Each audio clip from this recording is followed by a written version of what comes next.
นครหลวงเวียงจันทร์เปิดพร้อมกันเส้นทางเบตงเสริมเหล็ก7โครงการสนับสนุนโดยน้ำดื่มหัวเสือนครหลวงเวียงจันทร์ได้มีพิธีมอบรับโครงการก่อสร้างทางเบตงเสริมเหล็ก7โครงการและเปิดน้ำใสอย่างเป็นทางการในวันที่2มังกร2026ที่ผ่านมานี้โดยมีทานบุญยวัฒน์นิรไสหัวหน้าแผนกโยธาธิการและขนส่งนครหลวงเวียงจันทร์พร้อมด้วยห้องประธานคณะกรรมการปกครองเมืองหาดไซฟองเมืองไซธานีประธานบริษัทและแขกรับเชิญเข้าร่วมท่านติงคำศรีสวัสดิ์หัวหน้าแขนงครัวทางแผนกโยธาธิการและขนส่งนครหลวงเวียงจันทร์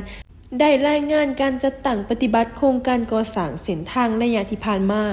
การก่อสร้างเส้นทางเบตงเสริมเหล็กจำนวน7โครงการเจ้าของโครงการเมนแผนกโยธาธิการและขนส่งนครหลวงเวียงจันทร์ผู้รับเหมาแมนบริษัท PSL เฮืองเจริญและบริษัทไสยศัพท์ใส่งบประมาณในการลงทุนของรัฐในแต่ละปี7โครงการประกอบมี 1. โครงการสร้างทางเบตงเสริมเหล็ก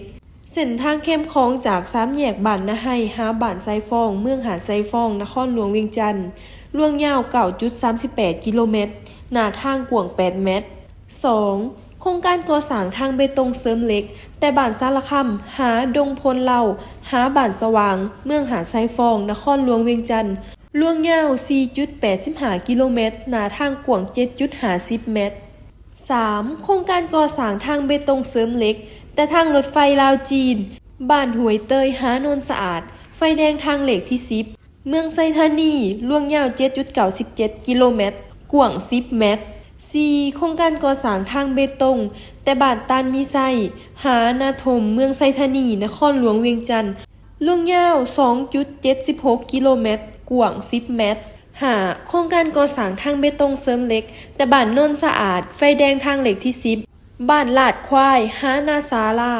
เมืองไซธานีล่วงยาว 9.20 กิโลเมตรกว้าง10 เมตร 6. โครงการก่อสร้างทางเบตงเสริมเหล็กหลังหอสมุดแห่งศาสตร์เขตบ้านพะขาวหาบ้านสร้างคู่เสื่อมต่อกับถนนดงโดกสีเกิดเส้นทาง450ปีเมืองไซธานีนครหลวงเวียงจันทร์ล่วงยาว 4.16 กิโลเมตรกว้าง650 เมตร 7. โครงการก่อสร้างทางเรียบตามคลองห้องน้ำอวยรวยแต่สวน23สิงหาถนนดงไปนาหาถนนบุรีจันทร์หาห้องแก่ถนนพลทันเมืองศรีสัตนานครหลวงเวียงจันทร์ล่วงยาว 2.49 กิโลเมตรกว้าง 3.8 เมตรโครงการก่อสร้างทางเบตงเสริมเหล็กนี้แม้นเริ่มจัดตั้งปฏิบัติตั้งแต่เดือนมังกร2025มาหอดวันที่2มังกร2026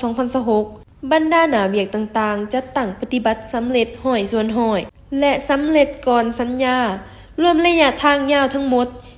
40.81 กิโลเมตรแผนเวียกก่อสร้างในต่อหน้าเริ่มแต่เดือนมังกร2026หาเดือนมังกร2027มอบให้แก่บริษัทผู้รับเหมาติดตามและบูรณะรักษาซ่อมแปลงให้ครบระยะเวลาค้ำประกัน1ปีตามเงื่อนไขที่ได้ระบุไว้ในสัญญาความซื่นใจมีหน้าตาเป็นแบบใดหน้าตาซื่อๆแต่เห็นแล้วซุ่มซื่นหัวใจน้ำบ่ น้ำดื่มหัวเสือคุณภาพเหรียญคำระดับสากลตื่มความซื่นใจห่วงใยทุกเวลา